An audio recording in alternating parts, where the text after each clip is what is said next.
The election of 1800 set two precedents in American history. It was the first election in which the press played a big role. And for the first time in presidential politics, power was peacefully shifting from one political party to another. In this highly contentious election, the founding party of the nation, the Federalists, had been defeated, and the popular leader of a new political party was moving into the White House. Number 3, Thomas Jefferson, Democratic Republican, 1801 to 1809, 58 years old, from Virginia.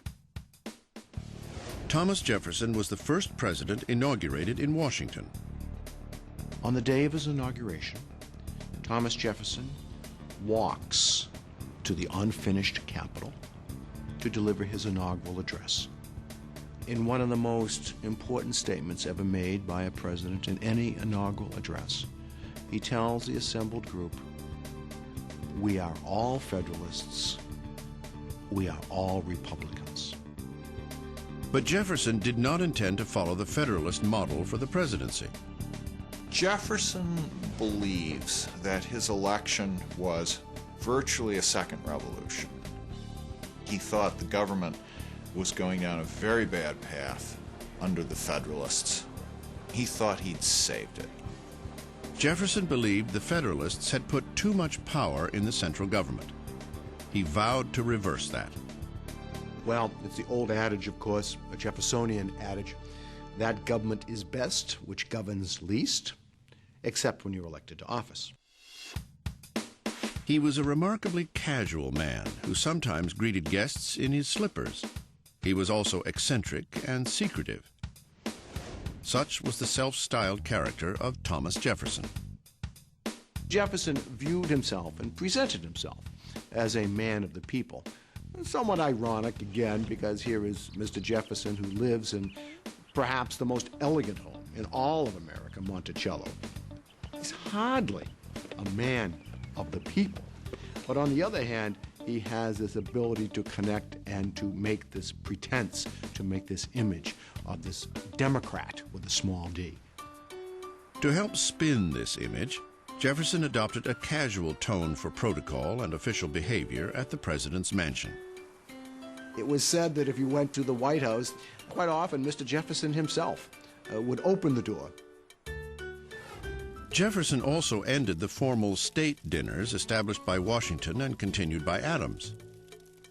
Instead, he hosted informal supper parties, where guests could sit anywhere they pleased. Even at the same time that Jefferson is symbolically downgrading the office, he is using it very effectively, and he calls the tune. President Jefferson was a quiet but effective manager who preferred working in the privacy of his office than in the public eye. He does not give his annual messages to Congress as speeches in person.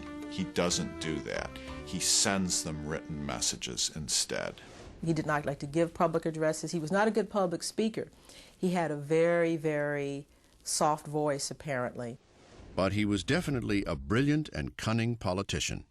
He is brilliant at using power in a way that people don't know that he's using it. This was especially true with the press. Jefferson handled the press very, very well. He understood the importance of the press. The press, however, didn't always give him a free pass. In 1802, a tabloid writer of the day reported Jefferson's alleged affair with Sally Hemings, one of his slaves. He's mentioned by name by James Callender, and that's the first time Sally Hemings' name appears in the newspaper. Freud would have a field day with this. Sally Hemings is the half-sister of Martha Wales Jefferson, who was Jefferson's wife. She is the daughter of Martha's father and a slave woman. Jefferson skillfully managed the scandal by doing nothing. Thomas Jefferson never responded to any allegations, any accusations of his relationship with Sally Hemings or with anyone else. Jefferson simply ignored it. Early spend control from a master politician. I mean, if more people could follow that prescription, people wouldn't get into the trouble that, they get into by talking too much. Jefferson never talked about anything that he didn't want to talk about. The defining moment of Jefferson's presidency was his expansion of executive power to make the Louisiana Purchase, the mega deal of the 19th century. It more than doubled the size of the United States for a mere $15 million. This is just a bargain. But he doesn't know whether it's constitutional for him to do this. In fact, he rather thinks it isn't. Had he been true to his principles, he never would have done it. Not only did he do it, but he used Alexander Hamilton's system of finance to fund it, a system he had publicly opposed for 15 years. In effect, Jefferson did a complete political 180. Because of this, the Federalists attacked him. They hammer him with this. The argument is, you are the one who's been worried about the federal government doing too much and taking on too much power. Well, here you've grabbed a third of the continent and you're proposing to rule it by military governors. Doesn't that look like big government to you? Ignoring his critics, Jefferson also authorized a secret exploration of the territory, the Lewis and Clark Expedition. It would eventually be regarded as an epic American adventure. But when Jefferson sent a secret message to Congress requesting money for the mission, his enemies screamed that it was an unconstitutional military foray. So Jefferson, the man who supposedly loved small government, is a president who dramatically expands the power of the federal government. That, of course, is a tradition in our presidency. In 1804, Thomas Jefferson was overwhelmingly re-elected. Yet he found little joy during his second term. Jefferson is a very sensitive man. He hates the criticism that he gets. And his second term becomes hell to him. He feels as if he's in prison.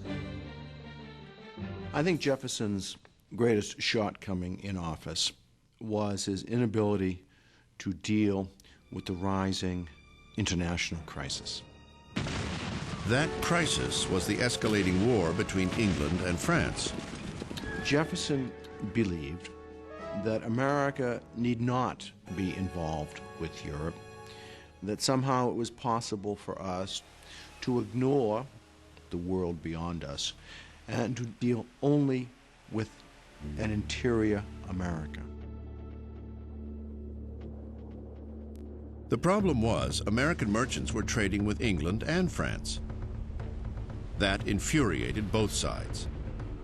Acting impulsively, Jefferson issued the Embargo Act of 1807, stopping all trade with all foreign nations. What a foolish solution to a problem. Doesn't want to go to war with France, doesn't want to go to war with England. And so instead of making a decision, he says, okay, we're not going to trade with anybody. Well, this is not a statesmanlike decision, and it's disastrous for New England trade. The Embargo Act of 1807 was extremely controversial, and it really sank his second term. By 1808, Thomas Jefferson was tormented by migraine headaches. The presidency had aged him considerably. Jefferson came to hate the presidency so much that he left it off his gravestone. Yet his achievements remain unparalleled in American history. He took the oath of office intending to change the power of the presidency. And indeed, he did. Thomas Jefferson kept 2 bear cubs at the White House. They were given to him by Lewis and Clark and housed in cages on the South Lawn.